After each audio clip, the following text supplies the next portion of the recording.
wassalatu wassalamu ala asyrafil anbiya'i wal mursalin wa ala alihi wa sahbihi ajma'in.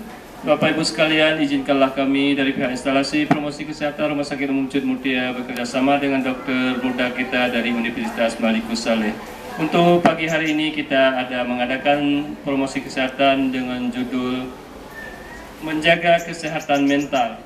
Apa itu menjaga kesehatan mental? Mungkin sama-sama sebentar lagi kita dengarkan penjelasan dari dokter-dokter kita. Bapak Ibu sekalian, kami dari pihak instalasi promosi kesehatan Rumah Sakit Umum Cud Mutia tetap menghimbau kepada Bapak Ibu supaya untuk menjaga protokol kesehatan dan menjaga kebersihan lingkungan Rumah Sakit Umum Cud Mutia.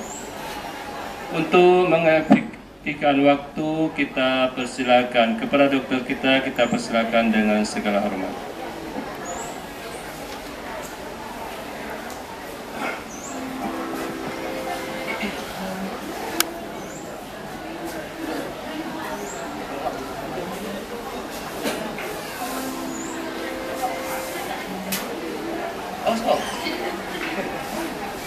Assalamualaikum warahmatullahi wabarakatuh.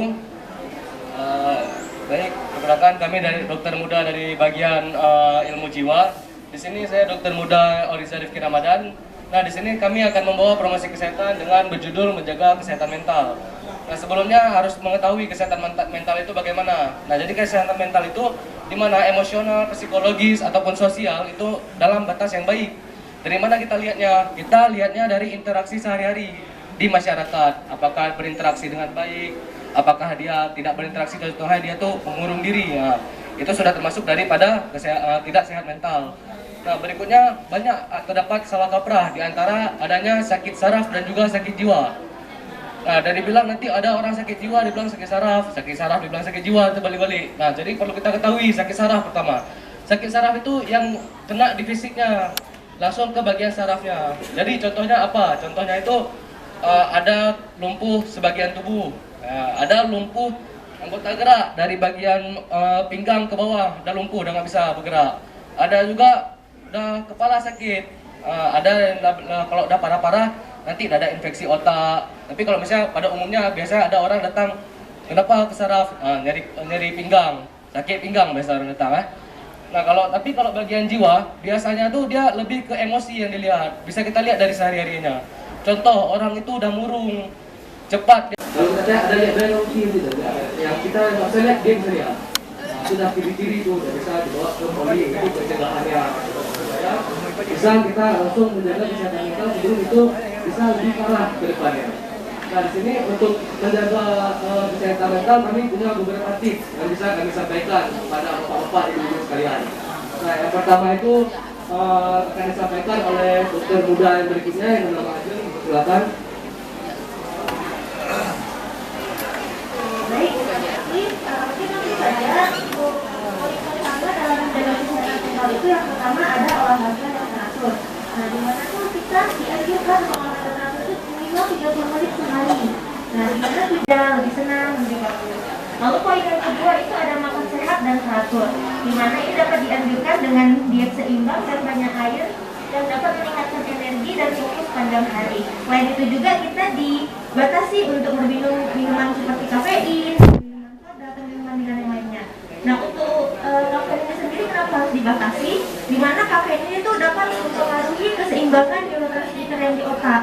Nah, di mana itu dia dapat mengganggu atau menyebabkan perasaan cemas dan juga gelisah, seperti tidur malam sulit, gelisah, tidak bisa tenang, tidak bisa diam, seperti itu.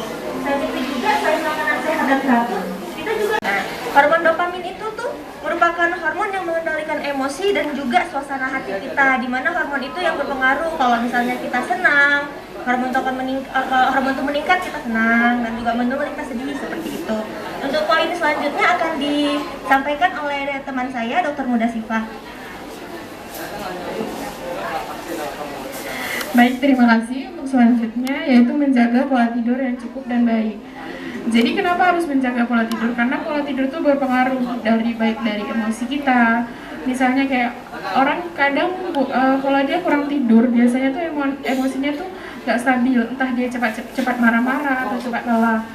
Nah, untuk menjaga menjaga pola tidur, untuk tidur sendiri itu sehari itu minimal 7 sampai 8 jam untuk perharinya.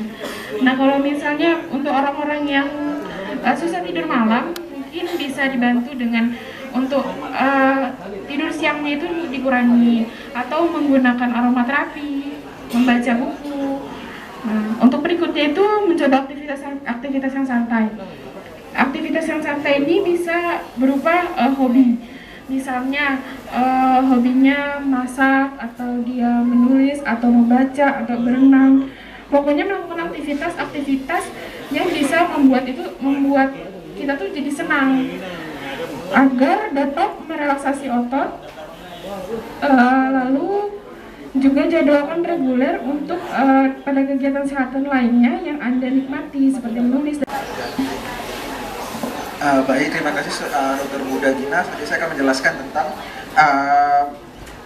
fokus pada hal positif. Fokus pada hal positif ini, seperti kita ketahui, seperti yang disampaikan tadi, kita dapat melakukan olahraga secara teratur, makan sehat dan kehidupan yang teratur, menjaga pola tidur yang baik dan cukup. Selanjutnya mencoba beraktivitas yang santai dan tidak buru-buru seperti yang disampaikan tadi. Selanjutnya tetapkan tujuan dan prioritas, kita menentukan apa yang akan menjadi prioritas kita sehari-hari. Selanjutnya kita tetap melakukan berlatih bersyukur. Di sini untuk bertujuan untuk menghindarkan stres dan depresi dan arahkan fokus positif kita. Selanjutnya selanjutnya saya akan menjelaskan pada yang ke-8, tetap berhubung ini kita dapat melakukan seperti bersosialisasi dengan lingkungan kita, ataupun seperti lingkungan kampung ataupun lingkungan komplek. Kita dapat seperti mengikuti acara, mungkin pertama kali kita, kalau untuk laki-laki kita bisa sholat berjamaah di masjid ataupun di menasah. Kalau perempuan ataupun bapak-bapak atau ibu-ibu ketika malam bisa